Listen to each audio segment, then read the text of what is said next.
Welcome to the Cocoa Recovery Podcast.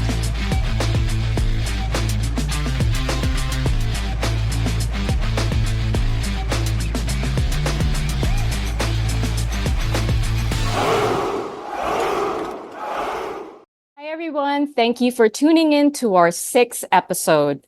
The Cocoa Recovery Podcast presents the conversations of an informal group of friends gathered over coffee to discuss their current experience in recovery.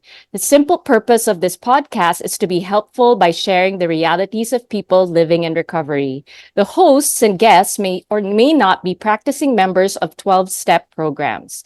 The Cocoa Recovery Podcast is not affiliated with any organization, institution, or facility. Neither endorses nor opposes any causes or approaches to recovery and rehabilitation. Whatever is expressed in the podcast represents our individual experiences and opinions as of today. Welcome to the Cocoa Recovery Podcast. I'm one of your hosts, Barbie. And I'm Carbs. And I'm Pirate Mike. Good to see you. Woo. Good to see you guys. So anyway, I came across this. Okay, go. What is it? What did you come across?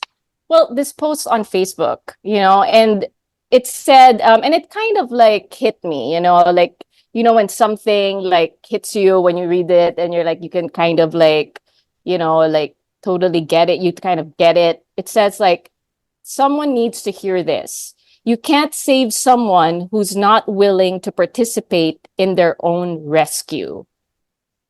Damn. Wow. Okay. Yeah. So when I read it, I just remember like what being like a codependent was.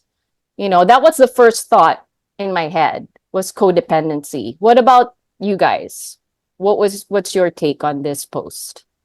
Well, for me, it was now that you said it, because you sent that on the group chat, but like, We have a I group just chat. remember myself being resistant for my own rescue. Like I related to it because as I said, I didn't know, I was denying there was a problem.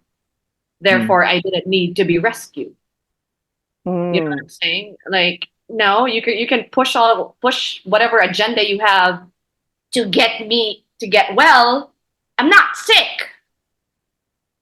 That's what my thought was. Like, I'm not going to participate in anything that I don't believe in. That was the beginning, though. And then life went up in flames, and then that's the only time I realized that there was a problem. But yeah, I get it when some people are just like in that denial phase. I think that's that's it. That's a denial phase. Like there's no problem here. There's nothing to fix. So nothing anybody could have anybody could have done or said could have made you realize that you had a drinking problem or you had to stop drinking. I had to no. Even though everything was crumbling around me, there was no problem. It's fine. Everybody, this was my denial phase. It's like everybody goes through problems. How is it different? How are my problems different from yours? And then it dawned on me, because my problems stemmed from me not wanting to give up the life that I was living in alcoholism and drug abuse. Yeah. Yeah. It was right? It was like I was trying so hard to find a reason to continue doing that. And then like even though problems were coming my way, I couldn't handle them. But I thought I was, because like, how am I different from you guys? You guys are drinking. How is it different from mine? Because apparently I created the problems. The problems they're having just, I don't know. It somehow didn't stem from them in a way. Yeah. You know what I'm saying? Like there's this whole reasoning behind it that I can't. To this day, I'm just like, yeah, I get my point. I get their point about saying like, because like when you drink, you make choices that and in tragedy. Because I drink because I'm going through something that I could not control. Like I couldn't control. Like, for example, Mm, you know what I'm saying? Like, maybe my marriage could have been saved if I didn't do if I wasn't so self-absorbed, living in my own fantasy of alcoholism and making choices that were half baked. that's a tricky rabbit hole to go down though, because like, I You get what mean, I'm saying, though? It's like, yeah, but if how you're, am I different? How, like, that was my point. How am I different from you guys? Hey. who's to say you would have been married though? Everything changes if we're going to rewrite that little bit about the insanity of alcohol not being present in your life. Like there's so many things that could have turned out different. I like what you said about the denial. I think it's basically that, but like I knew I had problems, I just didn't know I had this problem. And Mm. it's I appreciate hearing both of you talk about it, because now I'm thinking about my first, I don't know, 5 to plus years in sobriety, and I think I had reservations the whole time. I don't think I really understood how they described alcoholism in the book. Like part of it because I wasn't reading the book, but also like I wasn't reading the book for a long time. I just had my own ideas about what it meant, you know? And we've talked about that, like the mixed messaging. And so when I get all like in a huff about that, it's because I experienced it firsthand. Part of it was my unwillingness to do the work, but that was also enabled and co-signed. Mm. So there's a part, but then it's also, you know, a product of that environment. Like when I came in, I thought, okay, I have a drinking problem, or at least I got into trouble while I was drinking, but you don't understand it's because of this, this, and that. Like if my life was different, if these people were different, if the circumstances were different, then I wouldn't be drinking. So it's still a shift in responsibility. And I remember my intake, like at the mental hospital.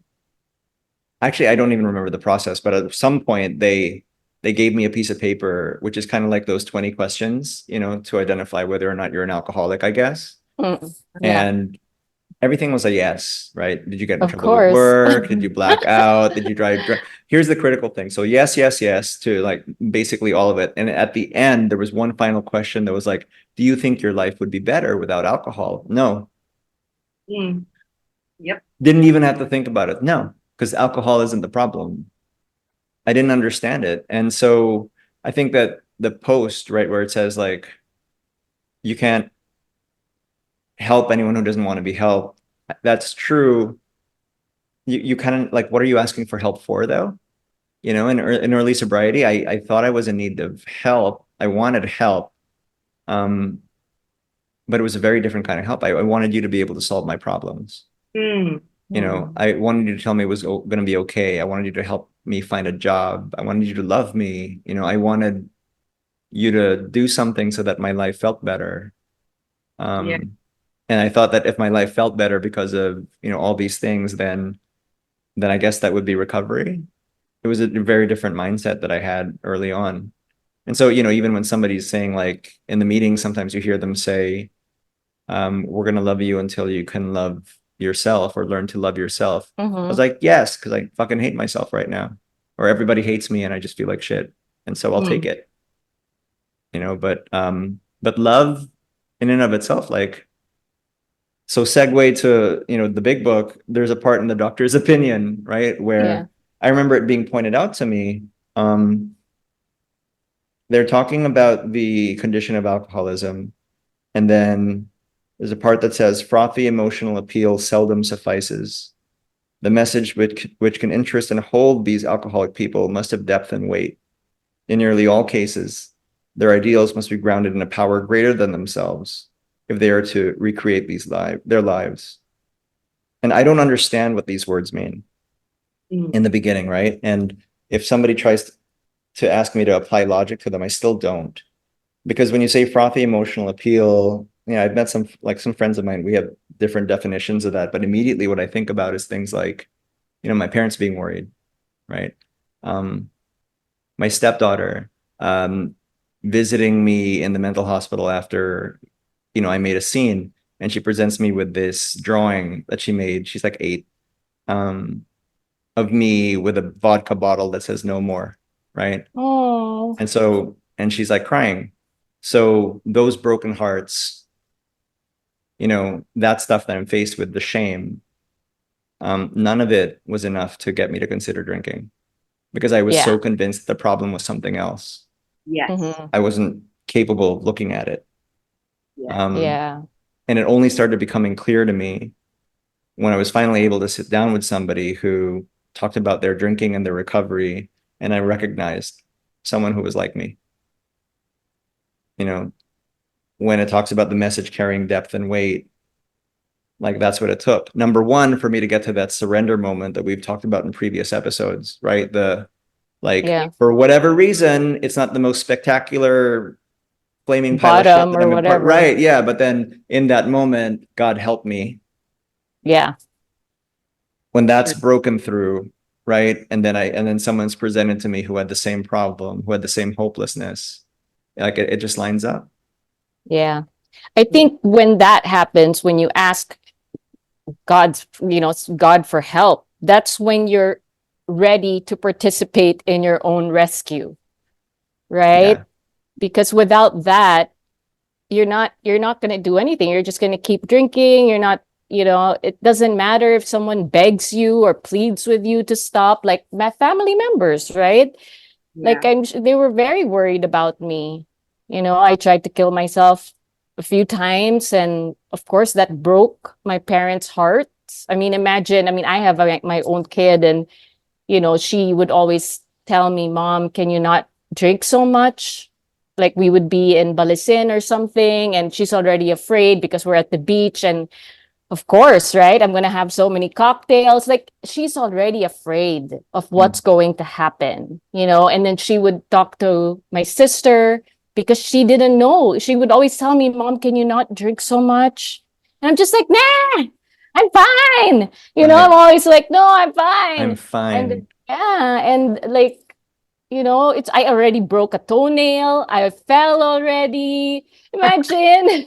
That's why my daughter's telling me, can you not drink so much? Because I already had several accidents, and stop, like you're making a fool out of yourself, that's enough.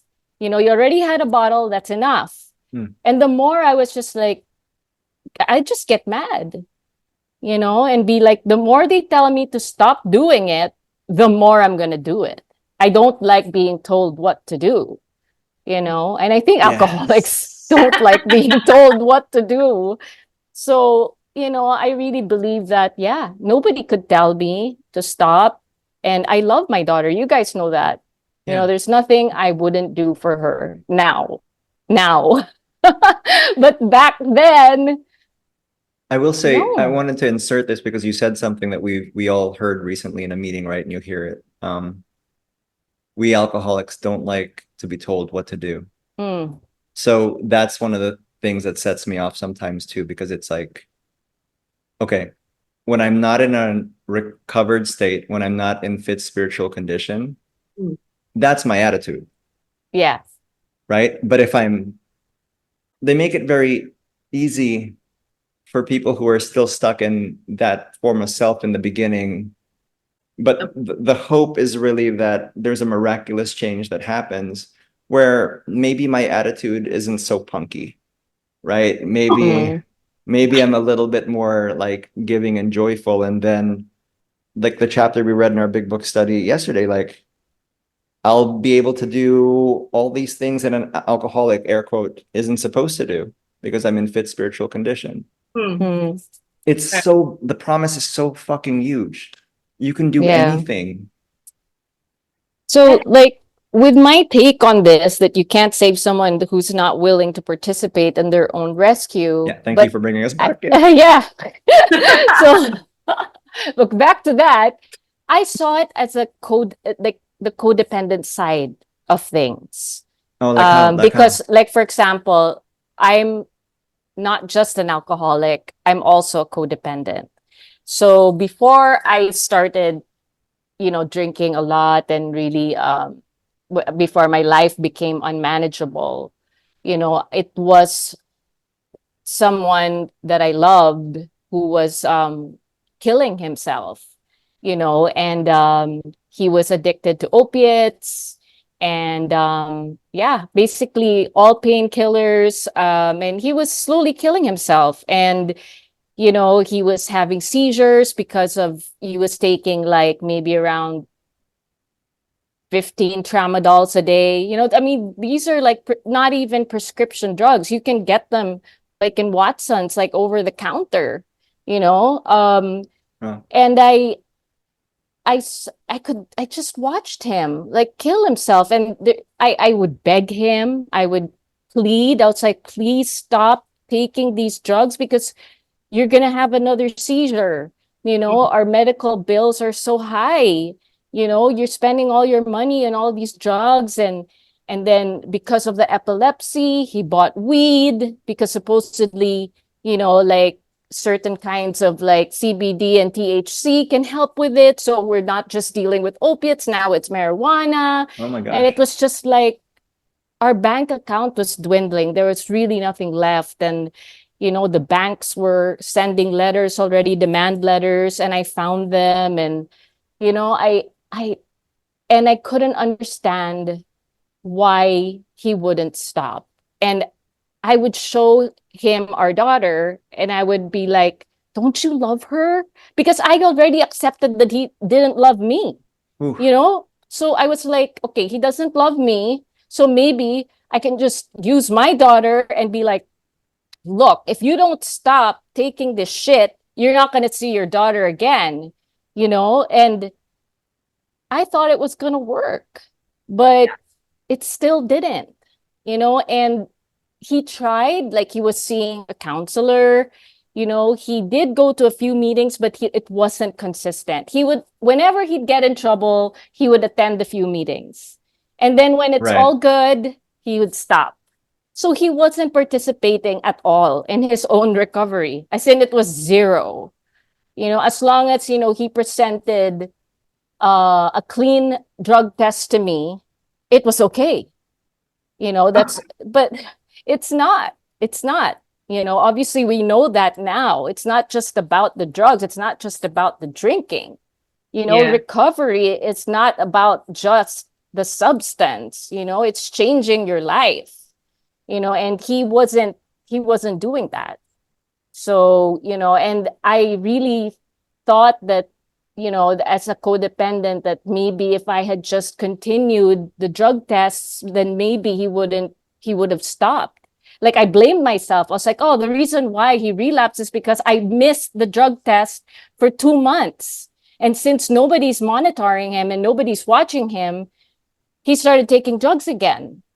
I felt like it was my fault because that's what codependents do. If you guys are not, for viewers who are not familiar with the term codependent, I mean, there are different like, definitions, but the one that I'm more familiar with is this woman, Melody Beattie. She's a famous author of The Language of Letting Go and Codependent No More. Basically, her definition is a codependent person is one that lets another person's behavior affect him or her and who is obsessed with controlling that person's behavior. And that's what I was trying to do. Yeah. And it's not just, it could be a spouse, it could be your parent, it could be your child, it could be anyone. And you're trying to control this person's behavior to the point that your life becomes unmanageable.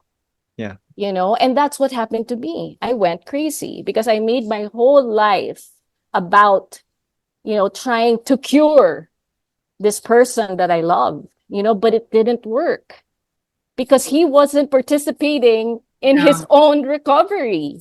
No. But then Yeah. there's also that notion that you can only say so much. Yeah, and do so much. So much. Yeah, Because and even in persons in recovery, huh? They go in and out.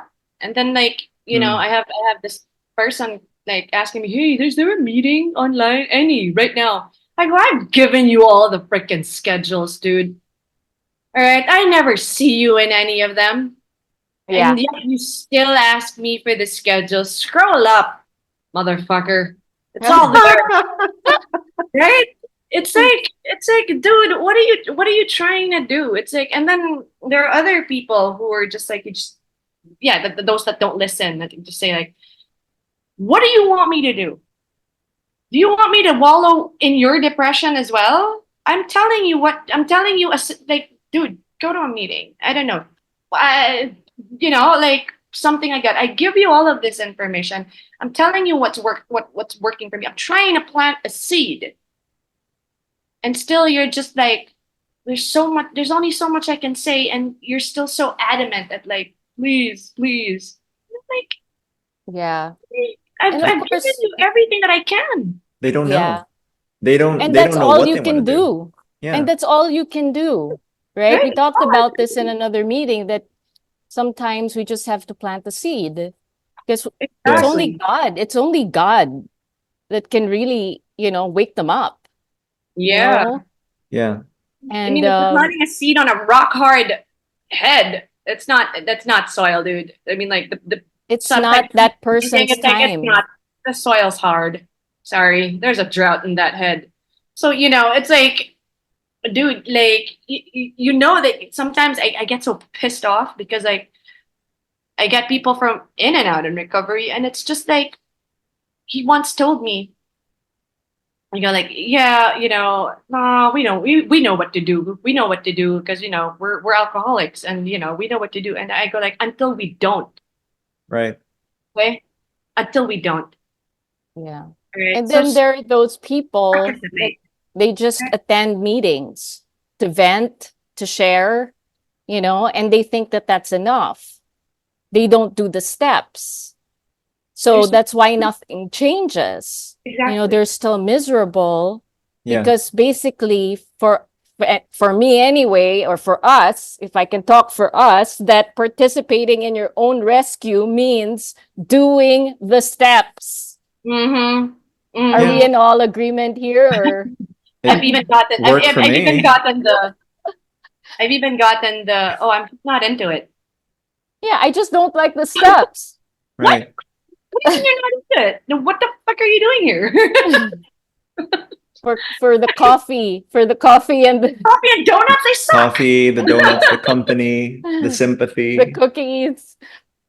You Or know, I even get this. I even got or the this. free therapy. No, I The got free the free therapy. therapy. No, I even got this. Somebody told me that they had a way of doing their steps themselves. Huh? Yeah. You mean they don't need a sponsor? Like, first of all, no, like for example, like I think the sponsor was just like, okay, this is how you do it because this is how it's done in the book, and I'm trying to explain to you. No, I do it differently. Hence why we are still in the same. Why ask for help? There's no Why- nothing. Why ask for help if you're not going to take it? Exactly. Right. It's like you're in here, you have a sponsor because you know that you can't do the seed was planted. All right, okay, seed, all right. And then you're just not it's not enough that a seed is planted. You have to participate in growing that seed.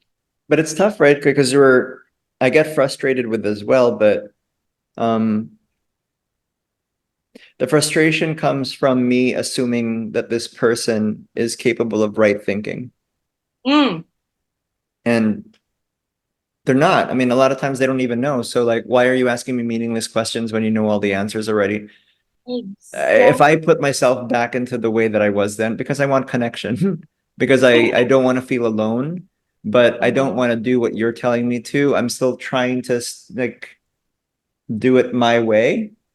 And then hopefully something else will work that is different than what you're suggesting to me. It's like, it makes no sense. But Barbie, what you were saying, like, yeah, the person's not ready yet.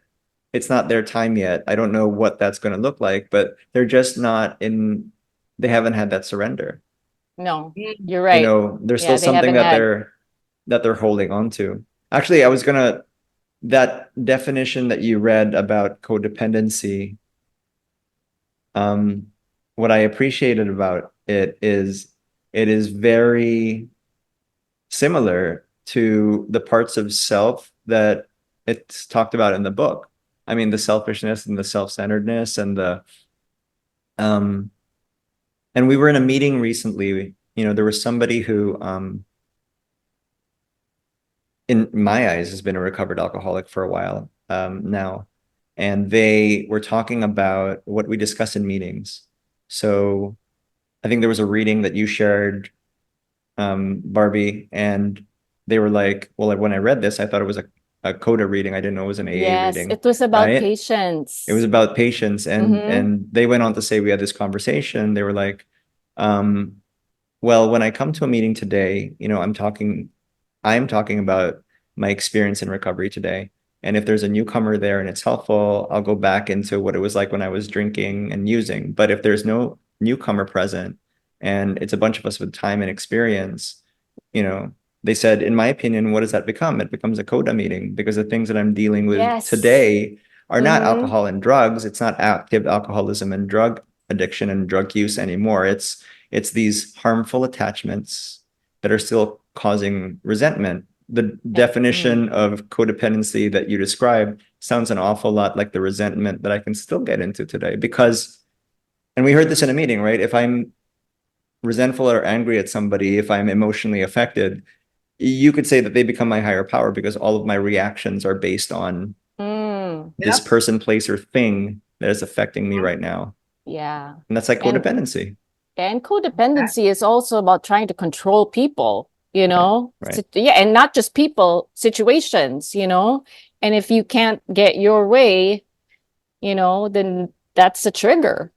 You know, Yeah. you have to learn how to let go. And the same things, you know, I mean, it's really hard, you know, like I know a lot of people who have, you know, someone who's still using drugs or, you know, still drinking in their lives, and you know, and they do have their own program as well, you know, and they're working on their own recovery, you know. I guess that's Al-Anon. And then Yeah. for some other people, it's CODA, Yeah. right? Because it's also a sickness. Sometimes they can even be more sick than the alcoholic, because codependents have a tendency to like really control everything, you know. And it's like they say that when this person is on their deathbed, they don't see their lives flash before them, they see somebody else's life flash before them. Oh, that's crazy to think about. Yeah. Right. That's what they say. Wow. Yeah. What? Yeah. Well, yeah. Yeah. I mean, I get it. I get it. I get it. Because you're living for another person. Living for another person. Yeah. You know, when you were sharing your story, Barbie, about the, you know, the drug addict, I guess, Mhm. who you were attached to in that relationship, I thought you were going to talk about how you recognize your own, like that experience helped you recognize your own codependency, like to recover from. Did it? I mean, was it going through um that where you like, you you know surrendered what, to it?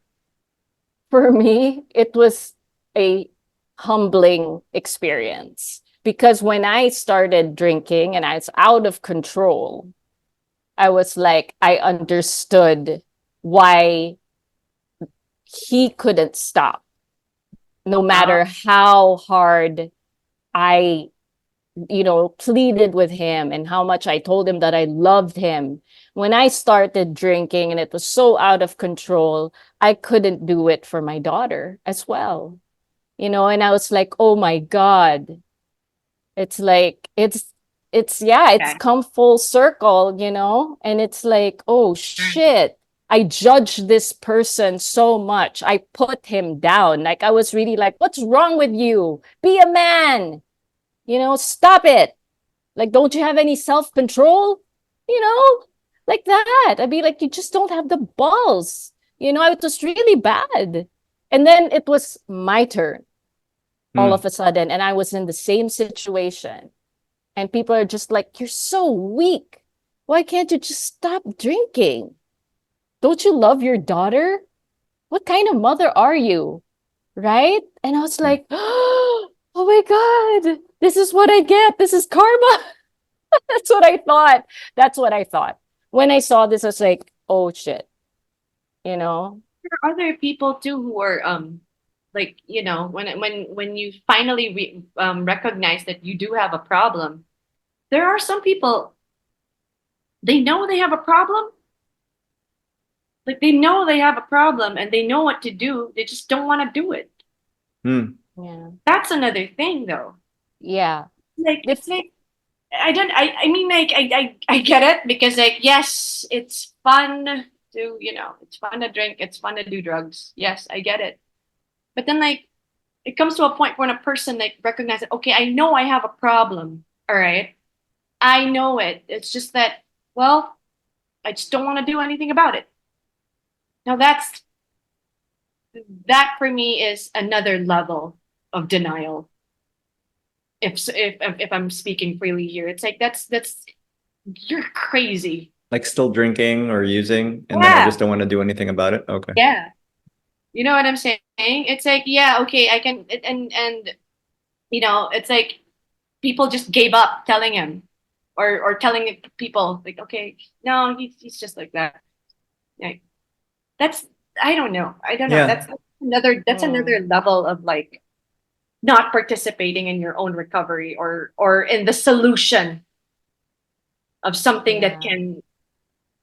can be remedied, The right? thing is, like, what if, at that time, I wasn't attending meetings yet and I didn't understand, and that's why I couldn't participate in my own recovery because I didn't know how. Hmm. I thought rehab was going to do it. I did try. I did try, but it didn't work. And in this program, I realized that it took my higher power, Mm. to do it for me because, it's something that I couldn't do for myself, right? So, I mean, that's why now I'm in recovery. I mean, real recovery. But at that time, I just and it so is that person that I was with, he didn't know any better. I mean, yeah, he was attending meetings, but I don't think it clicked, because No, it wasn't because consistent. He didn't know.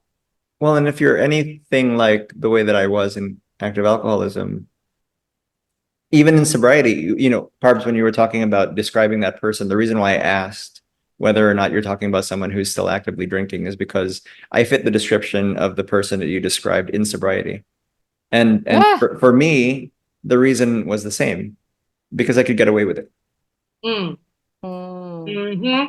I could get away with it, whether I was still drinking or even if I was in like um miserable sobriety, but surface level things looked okay, right? I wasn't in that much pain yet. If I can get away with it, I'll take a shortcut. yeah. True. That's another way that the denial persists because and you can say, don't you see again the frothy emotional appeal? Don't you see all the people who are worried they've all given up? No, I don't see them in a sane way because I'm still fighting to keep what self has right now and I'm getting away with it. Oh God. Yeah. I can relate. No, because it's true.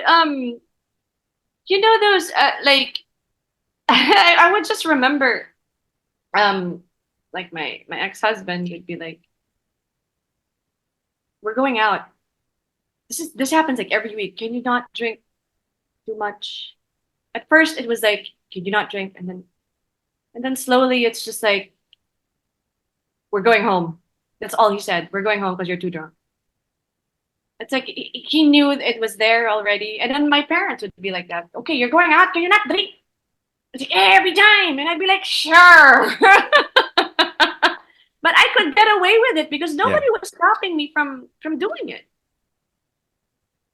It Even if was they still tried, no, even if they tried, you would find Yeah. a way. That's Right? where the participating in your own recovery, whatever that moment is where you're like, fuck, I can't get away with it anymore. Like Yeah. that's Yes. When it's you're back independent in the of people corner. or anything else. Right. I was in a fucking mental hospital. I keep talking about that. And like, it still took me 4 months to get sober after that. It wasn't enough to even like locking me up for however many days I was there wasn't enough to make me stop for good. Yeah, because it's only a power greater than yourself that can restore you back to sanity, right? And I didn't know Power that. greater than I people did. around me. Too. Right? It's a power greater than everyone here. Yeah. But it What hadn't God? cracked yet, right? Like whatever it is in within me hadn't cracked yet. So it Yeah. doesn't matter. It doesn't fucking matter. Like, Yeah, you can be in jail, you can be yeah, locked up. It doesn't still, matter. True. Oh It, my it doesn't even have to be people. It could be, yeah, jails and institutions, and still you think you're participating in your recovery by going into those things, right. but you're not. No, bare You're just, minimum. yeah, Or you're even just not drinking during that time. or like justified situations like, oh, I just have a drink because like, motherhood. Like Mm. you see all these excuses that people make. It's like, no, I'm fine. I'm fine. But you're just like, no, we're not. I've I mean, I actually drink. heard that a lot. I mean, you tell me, but I've heard it a lot. I've heard women doubting that they are alcoholic because they stayed sober through pregnancy. Oh yes. Mm. Hello. Yeah, but what you I, don't know is that we don't like the taste of alcohol when we're pregnant. I didn't like it. Me too. No? I did. Oh, and Imagine, I'm such a healthy eater, right? I love vegetables. I couldn't eat a salad. I oh, loved alcohol. I couldn't drink. That's why I thought it was such a blessing. I thought I was healed. It You doesn't know? mean you're not an right? alcoholic though, right? It doesn't mean Yeah, that's the thing. It's like 9 months I yeah. did without a drink. I don't have a drinking problem. But But then if as anything, it soon tells you as now it's not about the Problem. time. I gave birth, I got drunk in the Yep. Right. hospital. I Yep. had my champagne ready for me. Yep. You know? I was like, oh, it Right. finally tastes good again. We can put it on Right? pause. We can put it on pause for a long time and And then still be an deny that we have a alcoholic. problem. Yeah. Yeah, like Exactly. what happened to me? My pause was 7 years, Holy but shit. I was a dry drunk. My pause was long. It wasn't even just pregnancy. That was a long pause. Mine was just pregnancy because I used to say this in meetings. I'm not a monster because, like, I know But that then you know alcohol is bad for what? the baby. Okay. But you know what? Right? When you say that, I get like, oh shoot, what if there are other women in that group that did do drugs or drank And during they're their like, pregnancy? I'll be oh. You're like, honest. I'll be honest. Okay. I'll be honest. Like, I had suspicions that I was pregnant already and stuff like that. But, like, I didn't go to the doctor. And then I was like, maybe I'm not. And then so, I would yeah. be, and then I'd have to be honest with the doctor and be like, okay, so I did this, Yeah, yeah. this. And then the doctor's like, just don't do it again, please. Yeah. I didn't know I was pregnant. I was 3 months pregnant already when I found out. I just thought I wasn't getting my period or something. I don't know. I was just Yeah. too drunk to notice. I Yeah. guess. It was No suspicion. I was at that point None. in denial that no, I cannot. Yeah. cannot- I was one of those pregnant women that never threw up. Imagine. I just never threw up. Oh, that's great. I was never nauseous. I can't relate to people because I only have one kid, and yeah, that never happened to me. So yeah, so I really didn't know that I was pregnant at all. So when I found out that I was pregnant, and I was like, okay, I'll stop drinking because that's the right thing to do. And then it also Yes. didn't, like taste good anymore. Yeah. So I was like, okay. And I remember that I prayed to God. Remember the story when I wanted to get pregnant so that I could stop drinking. Oh shit. Yes. That's important. Yes. Yes. Holy I shit. prayed to God to get pregnant because nothing was working for me. I wanted to stop drinking, and I said maybe if I was pregnant, I would stop. So I did.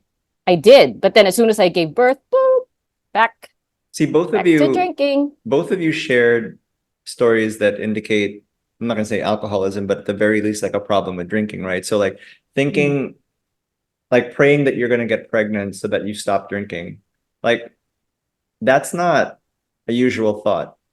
No, it's But not. then also when you have an idea that you're pregnant, but then you deliberately avoid Yeah. going to the doctor so that you can continue to do what you're doing, like that's really honest. And again, the same kind of like faulty thinking, Yeah. Mm, right? yeah, yeah. I remember I went out of town and like I was like, God, I haven't had a period. I was like, I wasn't even counting. I was like, fucking A. I was like, what's going on there? You know? And I knew my body was changing and I was like, oh, maybe I'm gonna get my period. That's what it feels like, when you're like, Yeah, no, it's true. It's true. it's true. Huh. That's what it feels like. And so Were I you was hoping? Were you hoping partying. that you were gonna get your period? Or Yeah, I thought I was gonna get my period, but then like okay. I wasn't counting. And then I went out of town drinking, a debauchery of it all, partying and all that shit. And then I came back, I was still doing the same thing, and I was like, you know what? For kicks, I'm gonna take a pregnancy test. Yeah. Because do you know that before when you get pregnant, you actually spot? Did you know that? Yeah. So I thought Yeah. I had my period. I thought I had my period. I didn't realize that I was spotting because I was pregnant. It was So I like was that. like, oh, I got my period. Okay. Just kept drinking. Like I remember, like I came home from that trip, and then next weekend I went out again. Then my best friend's like, "Your boobs are big." And I'm like, "What do you mean? I'm gonna get my period." And then she goes, and then like I was smoking a cigarette, but like, it tasted funny. Mm. It tasted funny, and I was like, "Oh, I'm really Yeah, getting." I also didn't smoke when I was And pregnant. then like, and then the beer, I was like, "The beer's gone bad." The It's like beer's it has gone. a What metallic is taste going or The on? beer's something. got that. Can't hardly wait. Right? Yes. And then like I was like, what's going on here? And then for kicks, I was like, you know what? Let's just stick. I don't know when. She was like, when's your last period? I have no idea. And she was like, bitch. And then so for kicks, we both took one. She's like, oh, let's just do it for kicks. And I was like, oh shit. Yeah. Mine was positive. And she's like, oh God, what did you do? And I was like, I've been partying hard. Oh no. I was like, oh no. And then I had like the guilt was there. So that was enough for me for that pause because like I was like, all right, I'm gonna have a baby. This is life changing. Mm-hmm. My Mm. life is gonna change. And Yeah. then like not even a week after, I was back to smoking and drinking. Yeah. I A week thought after that, what? I yeah. gave birth. Oh. Yeah. I thought that having a child, not just Yeah. pregnancy, I thought that having a child also would stop me from drinking because I don't want my child to see me this way, a mess, That's Oh, so interesting because that's and like that's the lack of control that you're hoping that something, well, pregnancy, I guess, and motherhood would be a power greater than yourself, right? yeah, Like you're yeah, hoping that something else is, but you didn't see it because at that time as like a drinking problem. no, Wow. oh, Yeah, see, that's the point. It's like no. amazing, no, right? no. I wish someone told me. I mean, they just thought that, yeah, like I Because reacted it was badly to all alcohol. I wasn't a good drunk, that I flip out when I drink, that not everybody flips out, but you do. You flip out. But if you're wishing and praying to God, can I just be pregnant so I don't drink anymore? Oh my God, that's such a sign. Hello. If it's going to take pregnancy for you to stop drinking, you have a problem. right. No, but then like that she was like that because like I mean for me because it was God the life the freedom I had You didn't want to give it up. going Mm. out and like I'm old enough I can do things I can stay out until 4 a.m. or whatever dude And then and then motherhood comes, and I was like, this is another badge of honor. Mm. This is another badge of honor to drink to. Oh, yeah. Yeah. You know what I'm saying? Yeah. That was it. I was like, this is gonna change the whole dynamic of me drinking. Yeah. Yeah. It's gonna, because this time I know I deserve it. Oh, Because because I'm gonna motherhood's be hard, like, right? great mom. I'm gonna be like, Yeah, yes, it's the mommy wine culture. it's like that. Mm. Yeah, that when the baby is asleep, it's time to drink Or because you've like been, you've been, you do you everything in a week. deserve it. Yeah, like I do everything in a week. Like the weekdays, I'm like, oh, I'm free, but I had the pills, right? Or whatever I had my hands on. Yeah. And then when the weekend came, I was like, oh, it's mommy time, Right. Yeah. right? And then I'd get hammered. Mm-hmm. That was the goal. Because this is like, I'm a proper adult now. I have kids. Yeah, and I can pump and Twisted dump, thinking. right? That was We can, such a twisted Pump and thinking. dump. Like, yeah, I could pump and dump because when pump I and dump. That's what I Yeah. did. Pump and pump dump. and dump, Yeah. but we didn't have a problem. Well, we Solid. didn't have a problem. I mean, right? breast milk was liquid gold.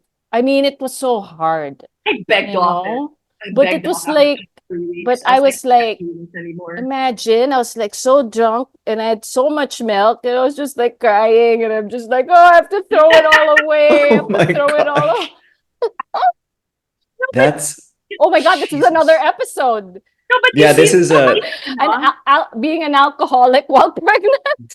you see it, diba? Like what you said, Mike, diba? It was supposed to be like a power greater than ourselves, right? Right. You think like the notion of your life actually like really doing a 180.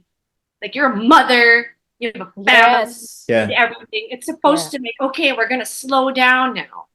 Mm. right. But We're gonna be instead, adults. right, Right. we're adults, proper adults. And then like your thinking is just like, no, I'm a proper adult. Hence, Yep. this is not a problem. Yeah, Yeah. Right? Because exactly. this is I'm an adult. There's no problem here. Cunning, baffling, Yeah. powerful. Mm. Right? That's twisted. Wow. And this one, Twisted, this is twisted. weird. Like when I was a dry drunk for 7 years, I mean, I did think of my daughter, but I remember my counselor telling me that if you want to help your partner stop taking drugs, then you can't drink. You have to support him.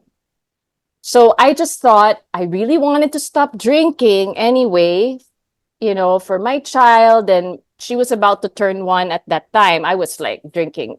So just, I even fell asleep with the bottle just there. And I remember my ex taking a picture to show me like, dude, you got to stop drinking, but that didn't even work. So, but it took my counselor saying that. And I said, okay, I guess I could try. And it was like I was working somebody else's recovery the whole entire time. And that's what was keeping me sober, Oh, like you were because I detached wasn't, from it? yeah, like I was like, oh, the reason why I was able to stop is because I wanted to help my partner stop, and once that goes away, it's like, then that's what happened to me when he got better and I didn't have to take care of him anymore. I started drinking again. Because I didn't have, yeah, it's strange. It's very strange. That's a Very good strange. That's a good point. Actually, so, something else that, and I guess it does tie back to your original post that you read. Sometimes you hear people talk about how you can't get sober for somebody somebody else.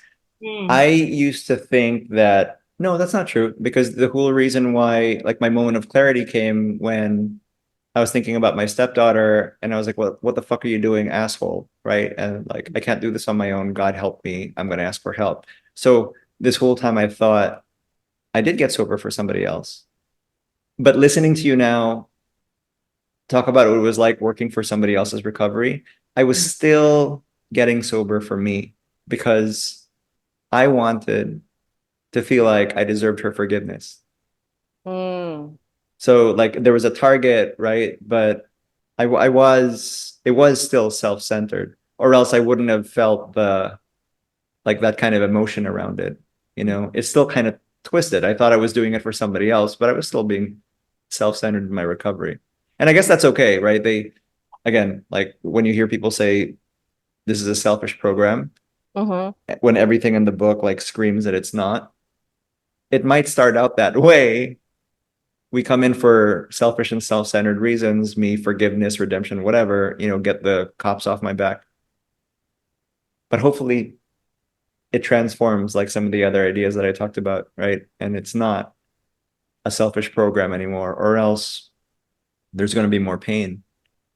I got to get this out though. I also love how we spent like a few minutes talking about like pregnancy and motherhood and recovery, because in the back of my mind, I was like, I don't know when they're going to start listening to this episode, but like, I'm imagining Alateen Philippines, like screaming their fucking lungs out, listening to you guys talk about these experiences. You did what, Mom? You did. It's an informal discussion. But I'm just like, but at least I didn't drink when I was pregnant. I know, right? I'm not a monster. Nudge, nudge, nudge, nudge. No, okay, you pointed out that it's not a selfish program, but when we enter, it seems like it is, right? But I said this earlier in the meeting, like I need to help myself first before I can effectively be a mother, be a sister, a daughter. So it is some sort of like a selfish program, but it doesn't end there. Yes. It doesn't end there. Yes. Because eventually you're supposed to help others. You know, it's Exactly. not about yourself. Yes. Exactly. Right. It's Yes. to carry the message. Not even just Yeah. to carry the message to other alcoholics, but to be an effective member of society. Mm-hmm. Like I need to help myself first. I need to Right. put myself first. Yeah. Because like, if I'm Yeah. if I'm in here and I'm not doing the work, if I'm not like, doing the steps or whatever it is that this program suggested that I do, then there's nothing for me to contribute to society, really. If effectively, like this is what I was thinking. I was like, okay, because my brother talked to me and he's like, you're in recovery and I know how it goes. You understand when I say I need to help myself first before I can help you guys. And I was like, holy Yeah. shit. It's It is true true. though. It's It's tough to put true. into words though, because that makes sense, right? I mean, it's true what you said. My brain can still twist it around in the same way that people used to question, I used to question. It's like, okay, so if you're telling me that I need to sponsor people and help people in order to stay sober, isn't it still a selfish and self-centered program? Because I'm really doing this for myself. Exactly. That can also be true in a way. I'm just saying that like the hope is that the transformation that we experience makes it so that like I'm not thinking about it today. I used to, when it seemed like I was like my sobriety was a daily grind. But the recovery that I've experienced in like the last, call it like a year and a half, like I'm not thinking that I'm doing any of this to stay sober today. I'm just doing it. Mm. And that's I think the magic, like that's what they're trying to describe. Like at the other side of this experience, you're just doing it. Because Yeah. it makes me happy. Nice and free. Yeah. It's true though. It's like it becomes a way of life. And I think it's, in all honesty, for me, it's the proper way of life, really. You get to learn accountability, responsibility, understand all of that, which quite frankly, I never learned in school. I never Yeah. learned it in the office space. I never learned it in family. What I learned in family is self-sacrifice. Mm-hmm. That's not Martyrdom. martyrdom. Yeah. Exactly. That's what I felt like I was doing when I was in that marriage. I was the Martyrdom. good one, you know. I stayed in it because I felt holier than thou. I was the good one. I was able to stop, but you can't. You know, I think that's why I stayed sober for that long. because I had that responsibility of being the good one, the better parent. There you go. There you So go. it was quite selfish, to be honest. You know, and of course you're gonna relapse after that. You're gonna But relapse You deserve if it. that's your if you if think that's about how it, you thought. If you that's why. And imagine the tables turned. mm, The tables turned. it's a different kind of selfishness when you're Mm-hmm. in the program. Mm. If you know what, right? It's a different kind of selfishness. It's not, it doesn't, it's not, it's not meant to be hurtful. Yes. If you know what I'm saying. Like it's, I I'm mean, not, you're protecting your I'm sobriety. just protecting my sobriety so that I can be a better person to you. Yeah. No, I get it. I trip over the word, but I do get it. Right? That's, I think that's what's misconstrued about. I don't know. It's just that because like if I didn't have this program, I'd be a selfish bitch and self-righteous and high horse, everything like that. But then like since I'm here, I'm going to be selfish for the reasons that are correct, Mm. right? It's not meant to hurt anyone. It's not meant to harm. It just means that in order for me to love properly, to understand all of these things that are happening, I need to take care of myself first. Mm. Yeah, it's like when friends invite me to a bar. I'm not saying that going to a bar is wrong. You know, it's just that they're all like, come on, just come, and whatever. And I just know I'm just being truthful to myself, that Yeah. I'm not going to feel comfortable, Hmm. and I'm not going to people please and be like, oh, I'm cool. I'll go. I'll have fun. No, I know I'm not going to have fun. So I can say no because my sobriety comes first before Exactly. pleasing my friends, you know, Mm. or to show them that, oh, I'm still fun, even though I'm not drinking. I can still be fun. I could, but that doesn't matter to me. I don't care if I don't look cool or if I seem boring to them.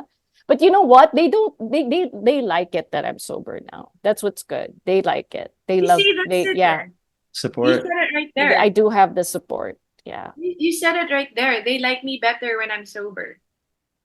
Therefore, it's not a selfish program. I'm just taking care of myself so you guys, so that I can present myself the best way possible, Yeah.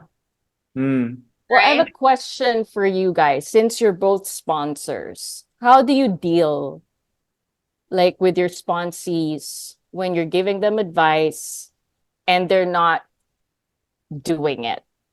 They relapse or whatever. I'm sure that's happened. I mean, obviously, you can't make them do something, right?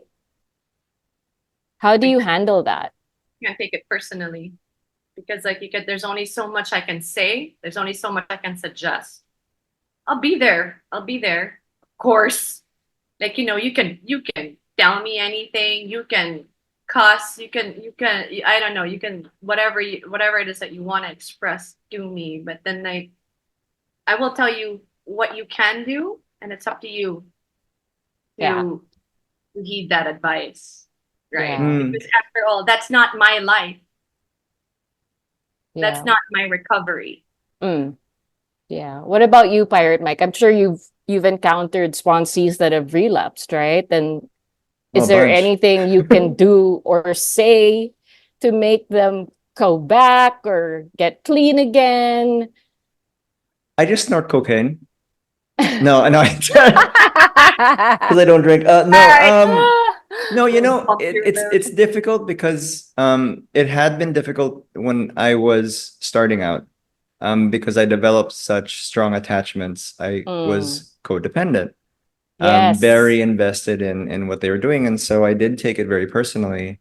Um, I still form emotional attachments with the people that I'm working with today, but I think that through experience, I'm also learning when to detach, recognize it sooner, and then also get more practice in giving them a nudge. Just this week, I was talking to, like, actually a couple of sponsees, and the thought came up that, maybe this program isn't for them. Or they're having trouble relating after staying sober for some time. And I just tell them it's okay, like, Yeah. it's scary. They both communicated fears of what that's going to mean, because there's security in going into the fellowship. It can be Yeah. so loving, and it provides so much security. And the idea that maybe there's another space that someone could belong to can be scary, and it's another big change, so there's reassurance. And I can relate to what Carb said. The people who do relapse, they need to have their own experience, right? And so maybe the room of AA was not for them. I try as best as I can not to speak outside of my own experience. So Yeah. if someone is having a problem with drug addiction, I mean, I had somebody who like relapsed and then was contacting me and was like, so I'm actively using drugs, but I do feel as if all of the resentments that I had are suddenly gone. Is it possible for someone to have a spiritual awakening when they're still using drugs? What? And He asked you right, that? right. Before you react, I don't know. In God's universe, I don't know. It is not my experience. Maybe you can find somebody who has that experience. I'm not going to tell you that it's not possible, because I'm not God. Or when you're high, anything is possible. That's what I said. I mean, that's what I said, because, even if you go to like AA history, I wasn't there in 1934, 1935, so I don't know. But when I read things about the treatment that was being done in Towns Hospital, they were inducing hallucinations. Like the belladonna That's treatment right. was Yeah, through. yeah, So it's yeah. like, so are you implying that maybe when somebody had their white light experience, they could have been under the influence of hallucinogenics? It still produced the necessary change for that paradigm shift. I don't know. You're going to ask me if I have doubts that the person who contacted me is like seeing God while high. Sure, that's my opinion, but I really don't know. I really don't know. Yeah. I think for me to, I don't know, I hope I was helpful when I said that, right? Because I think that if I had said, no, are you fucking crazy? Like, there's no way. Like, I would have been shutting a door for that person. Yeah. They need to have their own experience. Yeah, that's true. Exactly. I mean, like, for example, we were talking about planting a seed last night. And I just remembered, today how, I said that rehab didn't work for me. But when I was in rehab, that's when the 12 steps were first introduced to me, and they told me to read, Bill's story. And I was so bored. And I was like, oh God, do I really have to? Because, I didn't get it yet. I didn't get it, but the seed was planted. Because when I got down on my knees and said, help me, God, one of the first people that I contacted was my counselor from that rehab. Nice. And he was the one who told me to go to a meeting. You go to a meeting, go to a face-to-face meeting, not a Zoom meeting, go to a face-to-face meeting. And I followed what he said. And so that seed was planted already. It took a while. I mean, we're talking about months. Yeah, because I relapsed 100 days after rehab. And then, So, but then the seed had been planted already. And I knew who to call, and I was open to the idea of attending meetings because that seed was planted. There you go. The willingness Yeah. to open it. So I was meant. I really feel like even though, yes, I relapsed after rehab, I was meant to go there. That was part of God's plan. Yeah. I think. Yeah. Well, of course it is. I mean, like you mentioned willingness. Yeah, I really wanted to change. I mean, it was That is, voluntary. that is a fucking key right there. Your Yeah. Willingness. willingness. That is a Mm-hmm. fucking key. I mean, like you were willing to listen to what the steps are in the first place. Mm-hmm. Okay, what are these steps? But then, like, willingness sometimes for some other people, not saying everyone. Okay, Yeah, not everyone not participates in their own recovery. not everyone, not everyone. But hey, man, it's worked for us. It's worked for me, and So I'm far, so yeah, good. so far so good. It's not a smooth ride. Nobody said it was gonna be smooth, and I Yeah. do appreciate the bumps because like then I know that okay, I'm actually learning something because like I'm still not drinking. Yeah. Mm. And for me, like I was just like, oh my God, I mean, I still can be a codependent, but having been both, that experience, I can, relate to people, who are asking for help. Because it's not just the alcoholics, it's also the people in their family, so I can help them because I know what it feels like. So I'm thankful for that as well, even though it was a very difficult part of my journey. But Mm. now I can say that I can help both codependents and alcoholics because it's the experience that I had that, you know, it's not about the certificates or whatever that you've earned. It's experience, I think, and It's and really compassion. That's Yeah. what's going to be, that's what people need, it's you like know. when speakers are like when Yeah. people ask people, hey, can you be a speaker for a meeting? And they're like, what am I supposed to talk about? Your experience, strength, and hope. Yes. That's Yes. that's how the seed is planted, Yeah. right? Yeah. Not the Yeah. woe story, not the no. It's experience, strength, and hope that that you can impart Yeah. a room full of people or newcomers or whatever it is, right? Yeah. That's for me what when they talk about the message that carries depth and weight, right? That's all three things.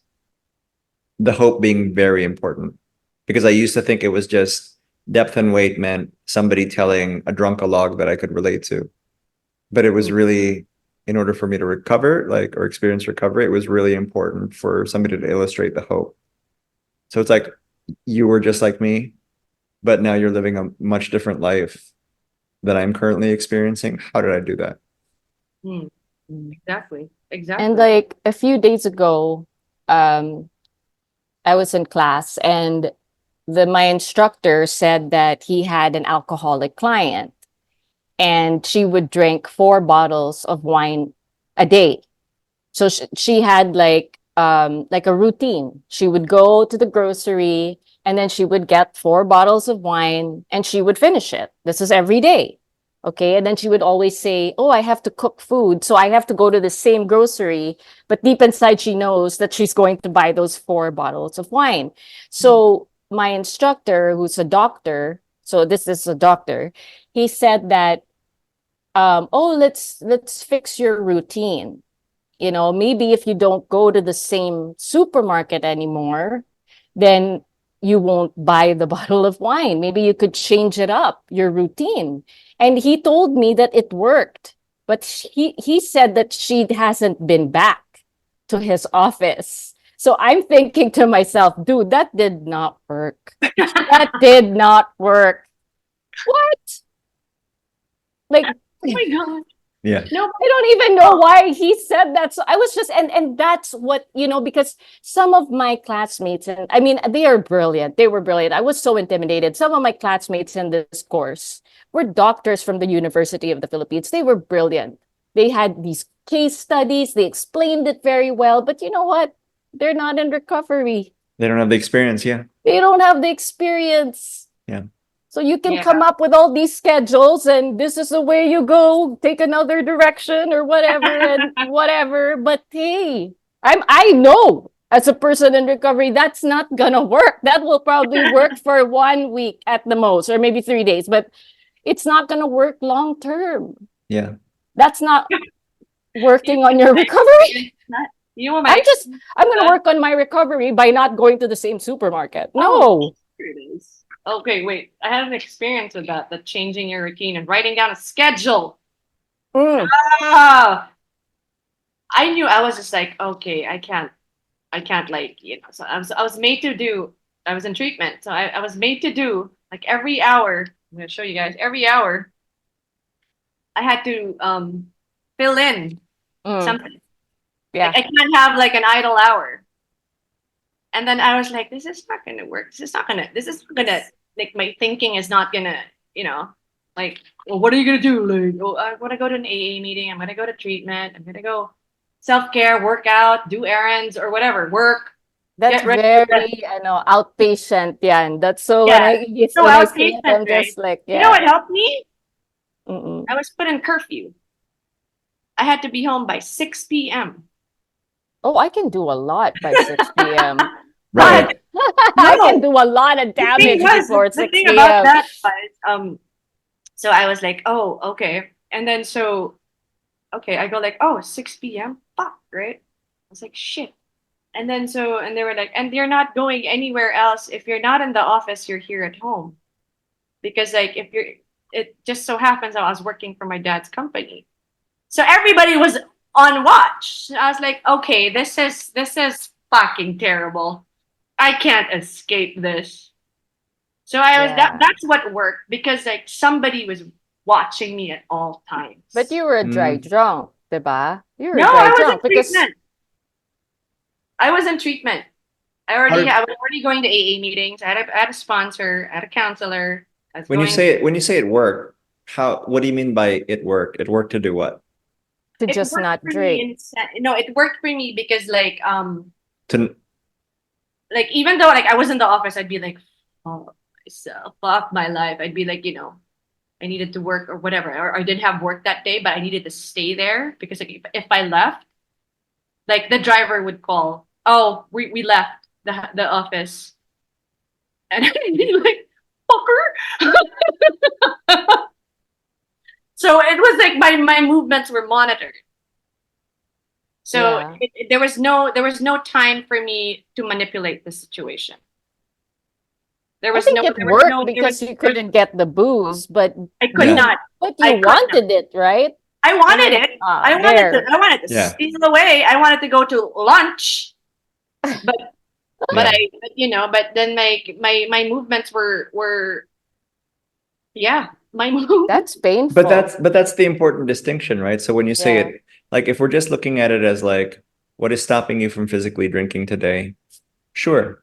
Like having an army of people that are watching your movements will help. Imagine if that continued until today. Oh, that wouldn't be. No. Yeah. So I had like that's not the kind of like working that Yeah. like we're talking about in terms of the Yeah. because it would only Because that's just Well, another crazy. prison. That's just another Yeah. prison. was another You know? prison. But then like it was early on in my recovery, so I yes. I knew that I needed this kind of structure. Yeah. Yeah. Because like I wanted to get better, I just didn't know how. Yes, exactly. Yeah. Exactly. Yes. And that's why it's so important to carry the message, because I wish somebody had, well, of course, everything happens for a reason. I do believe that. But part of me is just like, well, if somebody just taught me, what I know now, maybe, just Yeah. maybe. But then it's in God's time. And the It is. seed. You Yeah. know, when you mentioned planting the seed, my first experience with recovery wasn't even when I was sent to AA. I remember when things were getting bad, right? Like I remember one of my best friends telling me that one of their parents was in like a 12-step program. And I remember that because, sometimes you have these memories and like somebody says something or you meet someone or whatever, but it like sticks in your mind. Yeah. Like, this is going to be important. This is going to be important. I don't know how, but this is going to be important, like tag and file. So I have that memory. And then later on, when I was in and out of the rooms, it was that same person who drinks and uses more than I did, who kind of looked at me and was like, I don't think you should be drinking anymore. And I took that as such an insult. Mm. And yet I think it was that suggestion also that helped save my life, because when I had the moment of clarity, I knew who to call, kind of like what you said, Barbie. Like, it was like Yeah. the seed had already been planted. There was some Mhm. exposure later on. I choose to believe that it was God working to massage this solution into my ego through pain. Yeah. He didn't give me the pain, but just he knew, like, all right, you'll get there. True. You'll get there. Yeah. Or how about now? Now, how about now?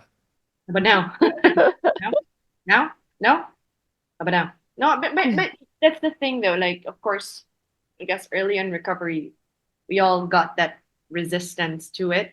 Hmm. Yeah, Mhm. I think that's a very normal for us. Like, I don't want to do this.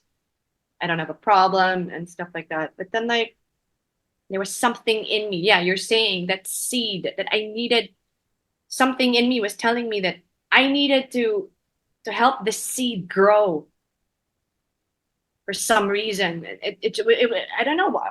Maybe it clicked. And then down the road, it was like, oh, this isn't so bad after all. Yeah. It's not. It's actually so much fucking better. And yeah, that's what it takes to participate in your own recovery. Is that the seed is there? You just have to make it grow. Yeah. I Right? mean, when we were talking about that chapter, working with others, it says in the book that you can't force anyone Right. into it. Mhm. You don't just give the book, here, go read it, learn it, and you'll be good. No, doesn't work that way. It doesn't work that way. It doesn't work that way at all. And like you're saying, like when you go through these 100, how many pages is that? See, I don't even know how many. The first 160 something pages of the big book. It's all there, right? Yeah, you can be book smart. You can be, but you can't do it alone. That's the one thing that I had to learn. You can't. You could never. This is not. This is. Is it cringe if I say it's a we program? No, because I don't think it's cringe. what- Okay. Because I'm just going to be like, oh, cringe. No, because the step But it is this a was we program. emphasized. This was emphasized on step one. Like it doesn't say like No, it's we admitted. We. And I'm like, oh, it's the only step where it focuses on the problem. Yeah. And it's we. We It's a we admitted. problem. It's a we problem, and that's it. That's where, like, okay, I'm gonna grow the seed, and I'm not gonna do it alone. Yeah. I think people forget that here in recovery. Like, no, dude, come on, you can't do this alone. Yeah. And you Yeah. can't not, sometimes a lot of people, they can be so hopeless, like you look at them and you're just like, oh God, this person relapsed again. And you're just like, this person, there's that little, I hate that about myself sometimes when I just look at this person, I'm like, you've been in and out of rehab like 20 times. And I'm Mhm. like, oh my God, this person is hopeless.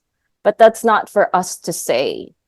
We don't know when that time will come, when he or she will finally click, or that surrender will happen. Right. And they Yeah. finally participate in their recovery. Mm-hmm. That's it. That's right. And their own rescue. Cheers. Cheers to that, guys. Cheers. Cheers. Love you. Love you. Love you both. Good to see you.